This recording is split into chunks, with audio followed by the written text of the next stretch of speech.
नमस्कार दोस्तों, स्वागत है आपका आपके channel talks on edible oil by PK पे। तो आप जैसे देख रहे हैं, आज हम थोड़ा केएलसी के बारे में डिस्कस करेंगे कि यह 3500 के नीचे जाएगी या नहीं जाएगी, क्या क्या कारण है जब जा सकती है वो। तो पहले अपने मार्केट आउटलुक से शुरू करते हैं। मार्केट आउटलुक पे हम डिस्कस करते हैं केएलसी सीबॉट की क्या मूवमेंट चल रही है, सीआईएफ के रेट्स हमारे इंडिया में क्या कोट हो रहे हैं, स्पॉट प्राइसेस इंडिया में क्या आ रहे हैं, कंज्यूमर पैक्स का जो टिन का और पाउच का रेट क्या इंडिया में कॉस्टिंग आ रही है। मार्केट रिपोर्ट में आज हम डिस्कस करेंगे केएलसी की क्या स्टेटस रह सकता है। तो सबसे पहले केएलसी और सीबॉट के बारे में बात करते हैं। तो केएलसी के अंदर आप जैसे देख रहे हैं 4 अगस्त के बाद 7 अगस्त के अंदर 3771 आया था। आज सुबह जो 12:30 बजे पोजीशन ली तो 50 के करीब माइनस फिर चल रहा है और यहाँ पर भी 90 पॉइंट्स के करीब माइनस हुआ था। तो जो हम फ्राइडे को बंद करा था उसके बाद मंडे को 90 माइनस हुआ है और आज भी न्यूयॉर्क 50 माइनस चल रहा है। तो 150 पॉइंट माइनस हो चुका है हमारी फ्राइडे की पोजीशन से और 8 अगस्त में हम 3724 पे आ गए हैं, जो कि अभी हमारा पिछले महीने मैंने 4150 तक भी एक्सेस में देखा था। जब डोराब जी ने बोला था कि ये 5000 जाएगी, तब एक मार्केट में अलग ही पॉइंट्स बना हुआ था। यूएस में वेदर का कंसर्न चल रहा था, एक यूक्रेन के अंदर मैटर चल रहा था जो अपना ब्लैक सी के अंदर बंद हो गया था। अब हम सीबॉट की बात करते हैं। तो सीबॉट भी रेगुलर 3 दिन से, जैसे हमने फ्राइडे को बंद करा 6539, उसके बाद 130 के करीब माइनस हो गया, 6408 आया और आज भी 40 पॉइंट माइनस चल रहा है, 6365 बेसिस पॉइंट 1950 माइनस में चल रहे हैं। अब बात करते हैं हम सीआईएफ रेट्स की इंडिया में क्या कोटिंग हो रही है। तो जो कल हम 905 ऑल इन बोल रहे थे, आज 875 बोल रहा है। सीपीओ 940 से $940 का ड्रॉप है कल से या फ्राइडे से, क्योंकि कल तो प्राइसेस एक्चुअल में आ ही नहीं पाए थे दोपहर तक, क्योंकि सब फॉरेन मार्केट्स बाद में ही खुलते हैं। तो हम ये कह सकते हैं फ्राइडे से आज तक मार्केट में 900 का आ गया। 1065 सोयाबीन के अंदर जैसे हम बता रहे थे कि धीरे धीरे गैप बढ़ेगा, तो वही हमें नज़र आ रहा है कि सोयाबीन में उस हिसाब से डाउन नहीं है, क्योंकि पाम ऑयल की तो क्रॉप शुरू हो गई है, जबकि सोयाबीन की क्रॉप अभी हमारी अक्टूबर के बाद शुरू होएगी। और जो थोड़ा बहुत माल है ब्राज़ील के अंदर, वो हमारा फरवरी से नई क्रॉप आएगी, तो उनको 5-7 महीने अभी चलना है। तो मतलब उसके ऊपर प्रेशर उतना कम हो जाता है। सन ऑयल के अंदर 1030, वो जो रिफाइनरी का डिफरेंस है, क्योंकि सोयाबीन, मैंने जैसे बात को पहले ही बताया, सोयाबीन का सनफ्लावर तभी बिकेगा जब सोयाबीन के आसपास रेट रहेंगे नॉर्थ इंडिया के अंदर।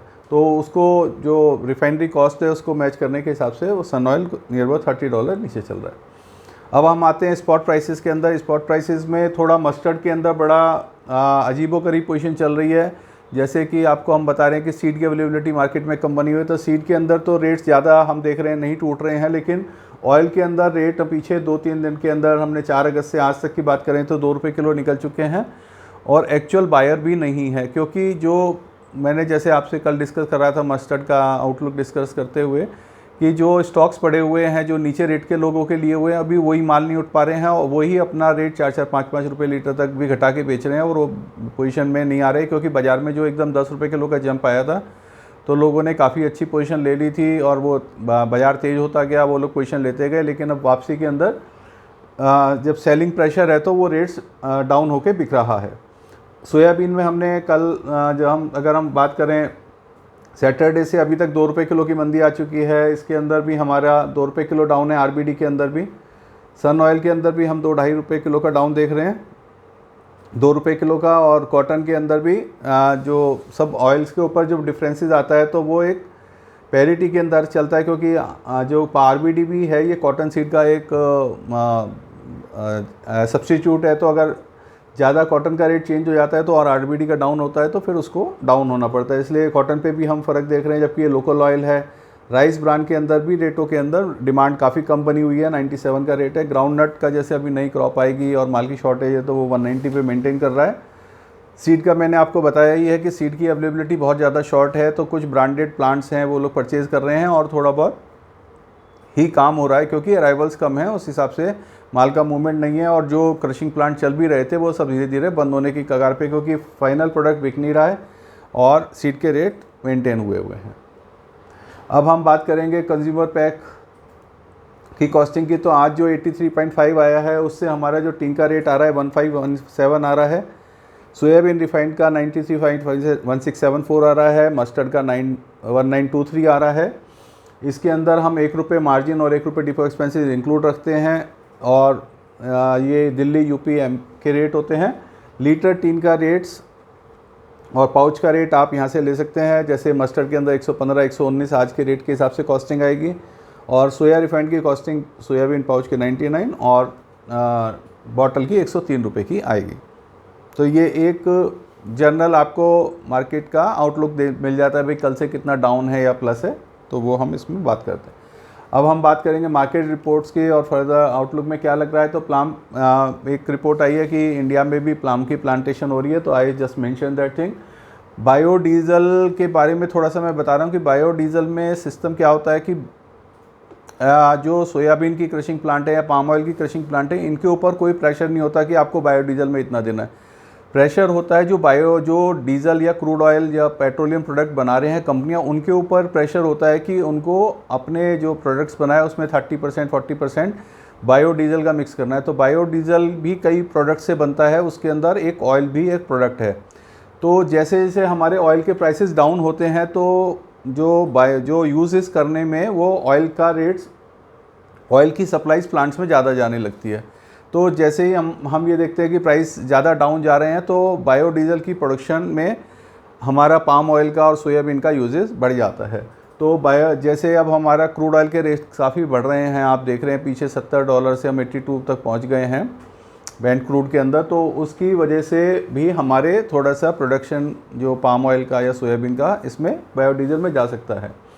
एक हमारी USD की रिपोर्ट आती है 10 तारीख के आसपास, 10 में 9 से 11 के बीच में, तो वो भी अब हमारी रिवाइटेड है। उसके अंदर हम जो प्रोजेक्टेड अगले साल जो हमारी जो करंट ईयर, जैसे अभी हमारा 22-23 ख़त्म हो रहा है, ऑयल ईयर हमारा अक्टूबर तक चलता है, तो वो जो नेक्स्ट ईयर में हम क्या प्रोजेक्टेड कर रहे हैं वहाँ के किसानों से, ट्रेडर्स से बात करके कि कितनी सोइंग होएगी, क्या सिचुएशन रहेगी, हम उसको कवर करते हैं। तो वो अभी USD की रिपोर्ट है कि अगले साल का क्या सिनेरियो नज़र आएगा, तो उस चीज़ को हम अभी 2-3 दिन बाद डिस्कस करेंगे और उसका भी एक बाज़ार के ऊपर काफ़ी बड़ा इम्पैक्ट पड़ता है।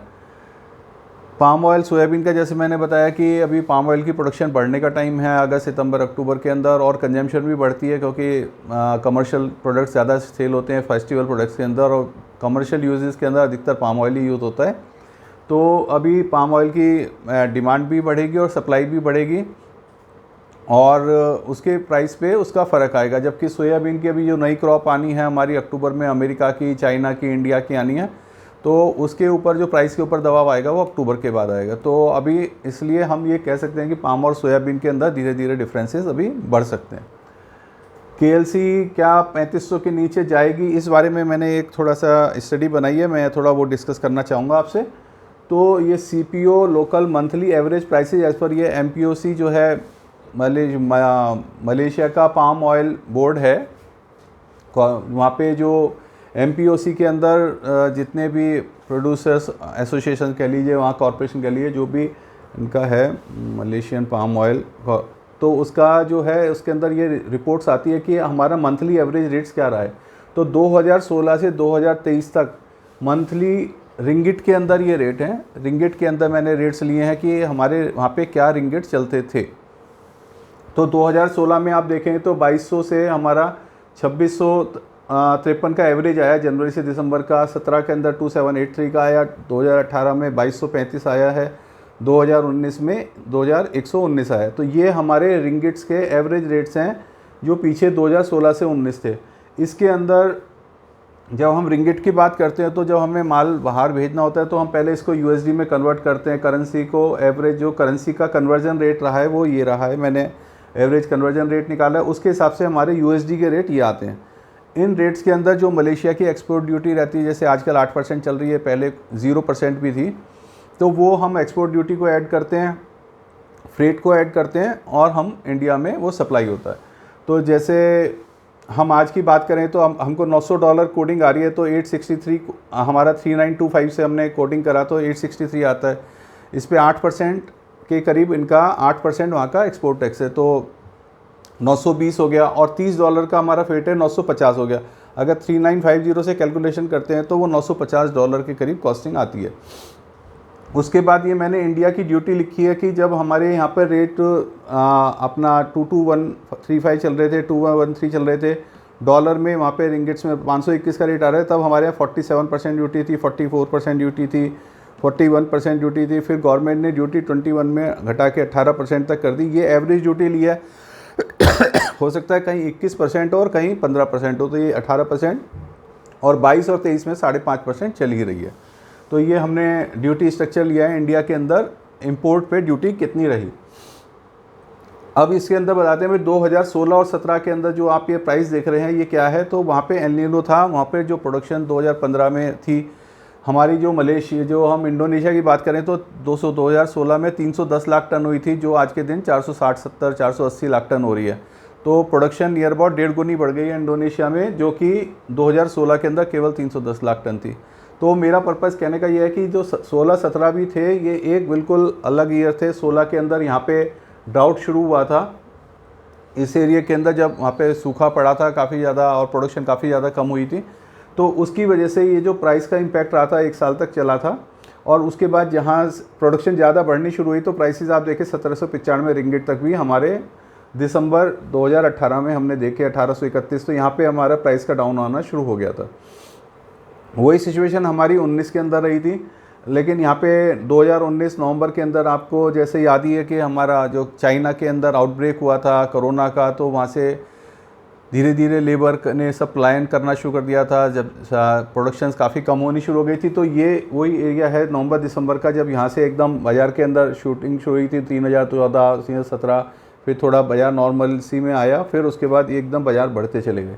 तो ये कोरोना का टाइम है 20 और 21 का, जिसकी वजह से हमारे रिंगिट्स में काफ़ी ज़्यादा तेज़ी दिखी थी। 22 के अंदर यूक्रेन और रशिया की वार शुरू हो गई थी, जिसकी वजह से हमें प्रॉब्लम आई थी। यहाँ पे हमारा जो लेबर थी, जितनी भी बाहर की लेबर थी मलेशिया में, इंडोनेशिया में, वो सब छोड़ गई थी। जैसे हम कल भी डिस्कशन कर रहे थे, तो पाम के फ्रूट्स थे वहाँ पे, वो पड़े रहे, कोई काटने वाला ले जाने वाला नहीं था, प्लांट प्रोसेसिंग नहीं हो पा रही थी, इसलिए प्रोडक्शंस में काफ़ी ज़्यादा लॉस हुए। तो उसी वजह से ये एवरेज रिंगिट जो है 4418 21 में और 5126 हम ये देख रहे हैं। यहाँ पे एक हमारा फिनोमिनन हुआ था अप्रैल के अंदर, यहाँ पे जो है उन्होंने इंडोनेशिया ने सप्लाई बंद कर दी थी कि हम और देशों में सप्लाई नहीं देंगे, हमें खाली पहले अपनी इंडिया वहाँ के इंडोनेशिया की डिमांड पूरी करनी है।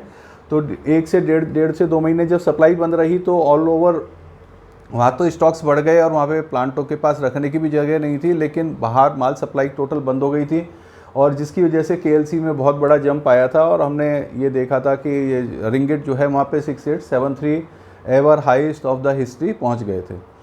तो अब जो सब चीज़ें नॉर्मल सी में आ चुकी है, हम इस जो अपना रेट का कंपैरिजन करें हम 2019 कोरोना से पहले, और ये जो थोड़ा बहुत हम पे कह सकते हैं वॉर का इम्पैक्ट अभी भी है, लेकिन जो यूक्रेन ने अपना यहाँ पे माल जो रोका था 2022 में, वो सारा अब रिलीज़ कर दिया है, जो उनकी क्रॉप आई थी।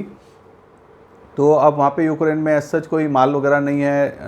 रशिया से भी सारा माल रिलीज़ हो गया। जो वहाँ पे प्रोडक्शन चल रही है, जो फार्मिंग चल रही है, वो एज़ पर नॉर्मल रेट चल रही है अगले साल का। तो वहाँ का डाटा भी प्लस का आ रहा है कि काफ़ी अच्छी फार्मिंग रहेगी। तो इन सब चीज़ों को देखते हुए जो अब हमारा आज का मेन अभी हम 3725 पे बैठे हुए हैं, और हम बात कर रहे हैं कि हम 5000 होगा या 3500 होगा। तो हमें इस चीज़ को देखते हुए ये लगता है कि ये 3500 हो जाए तो कोई 3500 भी हो जाए या 3000 रिंगिट भी हो जाए तो कोई प्रॉब्लम नहीं है। लेकिन हम उन रेटों को कंपैरिजन करें, हमें ये भी देखना पड़ता है कि 47%, 44%, 41% गवर्नमेंट ड्यूटी लगा रही थी, आज 5.5% ड्यूटी लगा रही है। इसलिए हमें इंडिया के अंदर रेट्स काफ़ी कम नज़र आ रहे हैं। हमें ये लग रहा है कि भाई वो रेट्स तो वही वाले पहुंच गए जो 2017, 18, 19 के थे, अब इससे ज़्यादा रेट में क्या डाउन आएगा। लेकिन आप रिंगिट की वाइज देखें तो अभी भी रिंगिट हमारा 1.5 से 1.25 गुना वहाँ पे ज़्यादा चल रहा है। तो आप इस चार्ट से अपने आप खुद अंदाज़ा लगा सकते हैं कि रिंगिट 3000 तक भी जा सकती है। तो बहुत, जब तक हमारे पास कोई गलत खबर नहीं आती है मानसून से संबंधित, वॉर से संबंधित या कोई और, तब तक हमें ज़्यादा तेज़ी का काम नहीं करना चाहिए।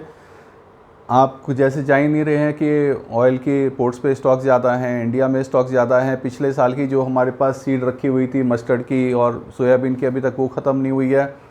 हम लोग इन 2-3 साल को देखकर अपने एक पिक्चर बनाए बैठे हैं, किसान भी वही पिक्चर बनाए बैठे हैं, उन्होंने पीछे कॉटन सीड नहीं बेचा, फिर सोयाबीन नहीं बेचा, मस्टर्ड नहीं बेच रहे हैं। तो वो सिचुएशन तभी बनेगी कोई एडवर्स सिचुएशन आए, लेकिन उसके लिए भी अब हमारे पास काफ़ी मात्रा में स्टॉक्स अवेलेबल है। नई क्रॉप हमारी सोयाबीन की आ रही है, चाइना में भी सोयाबीन की क्रॉप अक्टूबर के बाद शुरू हो जाएगी। तो डिमांड का भी, और जैसे सर्दियों में डिमांड भी कम हो जाती है, अब हमारे पास 2-3 महीने की डिमांड बची है और 2-3 महीने के हिसाब से हमारे पास ऑयल की अवेलेबिलिटी में कहीं शॉर्टेज नहीं है। तो थोड़ा सा आप लोग देख के काम करें, यही मेरा पर्पज़ था कि हम कहीं सुनी बातों पे या उड़ी उड़ाई बातों पे कि तेज़ी आएगी, तेज़ी आई में ना बैठें, और अगर हम रूटीन में अपना काम करेंगे तो ज़्यादा कमा पाएंगे, अगर हम ज़्यादा तेज़ी के चक्कर में रहें तो नुकसान ना कर लें। तो इसी चीज़ से बात को मैं अपनी ख़त्म करूँगा। आपको अगर मेरी वीडियो अच्छी लग रही है तो आप इसे लाइक करें, सब्सक्राइब करें और अपने ग्रुप्स के अंदर शेयर करें, जिससे मेरे को प्रोत्साहन मिलता है जितने ज़्यादा लोग देखते हैं तो, और फिर हम और अच्छी से अच्छी वीडियो और अच्छी से जानकारी आपके साथ शेयर करते रहेंगे। Thank you.